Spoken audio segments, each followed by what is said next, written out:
Et c'est Sébastien pour cette 7e et dernière interview en cette 3e journée de Japan Expo en ce samedi 8 juillet 2017. C'est pour Radio Campus Clermont-Ferrand 93.3 FM pour l'émission Pop Campus et même peut-être l'émission On a Bulle. Et pour cette dernière interview, j'ai la chance de recevoir un grand monsieur de l'animation japonaise, monsieur Nobuyoshi Habara. Monsieur Habara, bonjour.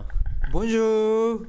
Nous allons passer 10 minutes, un quart d'heure ensemble pour parler un peu de votre carrière, votre très belle carrière. Donc, question classique, je lui demandais de se présenter aux auditeurs français. Enchanté, je m'appelle Nobuyoshi Habara. Je suis directeur d'animation, je m'appelle Nobuyoshi Habara au Japon, merci beaucoup. Qu'est-ce qui l'a amené à travailler dans le milieu du dessin animé? Alors c'est vrai que depuis tout petit, j'ai toujours voulu travailler dans l'animation et depuis que j'ai découvert Magazine Gazette, j'ai voulu faire ce travail-là. Go Nagai? Yes. Donc, c'est un grand fan de science-fiction et de robots. Quelle référence a-t-il en dehors de Go Nagai et Mazinger Z? Il y en a tellement que je ne peux pas tous les dire, mais il y a Goldorak aussi que j'adore. Très connu en France, Goldorak. Logiquement, il a donc travaillé sur des séries d'animation de mecha, notamment dans Cougar et La Revanche des Gobots, connu en France pour avoir été diffusé dans les années 80. Je voulais savoir quel souvenir garde-t-il de ces deux séries sur lesquelles il a travaillé au début de sa carrière. ダンクーガーは最初、メカニック作画監督って言ってロボットとかメカの部分の作画監督をやってました。でやっぱ結構かっこいい作品だったので、 dans Cougar, il a dessiné tout ce qui est robot, etc. Donc pour lui, c'était vraiment un rêve parce que c'est ce qu'il voulait faire. Et pour Gobot, c'était la première fois qu'il a fait les caractères, donc il était chara designer. Et c'était pour lui, on va dire, le début d'une de ses belles œuvres, quoi, ouais. Et pour tout fan de mecha, on est généralement collectionneur de jouets pour du dérivé. Je voulais savoir si tu étais collectionneur de robots. Bien sûr, parce que si on est un garçon fan de robots, on peut que avoir ça sur son bureau, il y en a plein. En parcourant son parcours, j'ai vu qu'il avait travaillé sur un dessin animé sur le football, Graines de champion. Ashita et Free Quick. Je voulais savoir pourquoi avoir travaillé sur un dessin animé sur le football. Est-ce que c'était une opportunité ou est-ce qu'il est fan de football tout simplement? そうですね。明日へフリーキックのキャラクターデザインはスポンサーからの指名だったんですね。で、Alors en fait, c'était un sponsor qui leur a proposé de faire. Donc ils lui ont proposé ce travail et du coup il l'a fait avec beaucoup d'enthousiasme. Et donc quelques années plus tard, il a fondé le studio Xebec, qui est une filiale des productions IG. Est-ce que pour lui c'était un parcours normal, donc d'être animateur, cara, mecha designer, réalisateur, afin de devenir producteur et réalisateur en fait, de créer lui-même ses dessins animés? Est-ce que c'était une suite logique? Quel objectif? Voilà, tout simplement, quel objectif il avait en 95? 前から考えてたのではなくて本当に急になりました。 En fait, non, ça s'est fait vraiment d'un coup.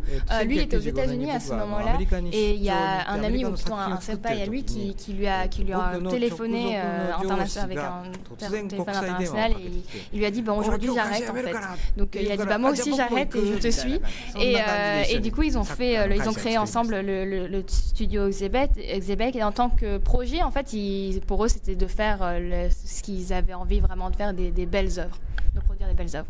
En France, donc on connaît notamment DN Angel et Negima, le maître magicien de Ken Akamatsu, que j'apprécie particulièrement. Je voulais savoir, lorsqu'on adapte un manga, est-ce que l'auteur, le mangaka, intervient vraiment dans la réalisation du dessin animé, notamment sur Negima par exemple? 作品によって違うんですね。DN エンジェルの時は割と最初からその原作の杉崎幸龍先生と割とこう Donc, pour DN Angel, ils ont beaucoup travaillé avec le mangaka ensemble. Pour Negima, c'était un peu différent parce que lui, en fait, il a repris le réalisateur. Il y avait déjà un réalisateur pour Negima. Il a arrêté, donc lui, il a repris. Donc, en fait, le mangaka, il a vu qu'une fois qu'il avait fini la production pour une fête en fait de fin, et c'est à ce moment-là qu'il l'a rencontré. Qu'est-ce qu'il en a pensé? そうですね。赤松さんすごくなんだろう。優しい人で。Il a vraiment eu cette impression que c'était quelqu'un de très gentil et il se rappelle à la fin, ils étaient en train de se dire merci en serrant la main et il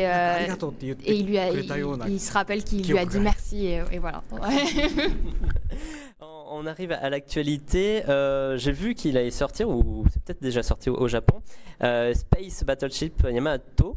Je voulais savoir, Yamato c'est un titre assez ancien, je voulais savoir si c'était un honneur pour lui de réaliser une nouvelle série autour de Yamato. Bien sûr, il était super heureux parce que tout le monde connaît Yamato au Japon, ça a énormément d'histoire.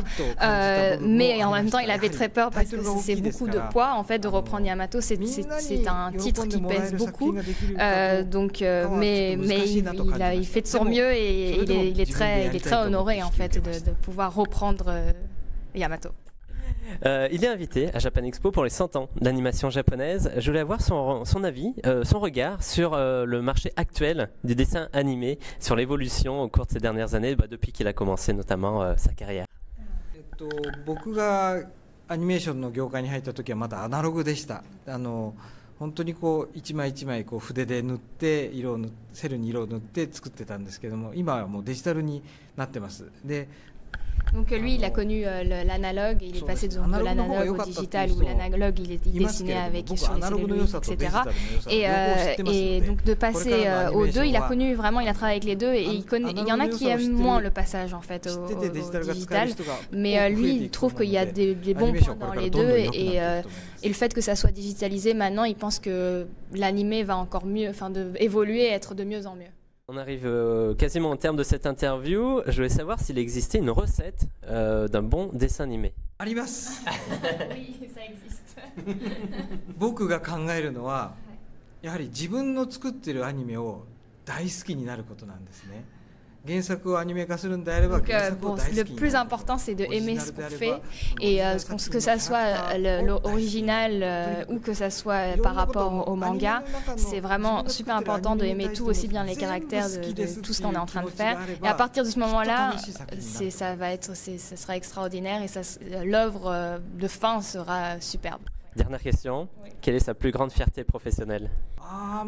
もう本当に作品は全部自分の子供みたいなので今いろいろ考えているんですけれども、どれとは一つは言えないですけれども、さっきの話の流れからすると、そこまで訳して自分の作った作品なので、どれがいいとか悪いとかは言えないんですよね。自分の子供と同じですから。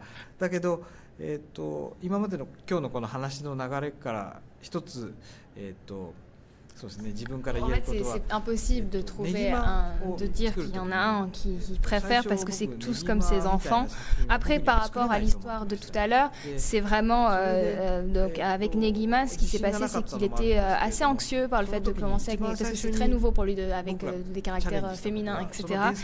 Donc il a lu le manga dans tous les sens et donc il s'est mis à vraiment aimer ce manga-là et donc cette ambiance-là, c'est ressenti avec le staff et à partir de ce moment-là, c'est parce que tout le monde aimait ce qu'il faisait que ça a été une réussite. Merci beaucoup, Monsieur Bara. Bonne Japan Expo. Merci. Merci beaucoup.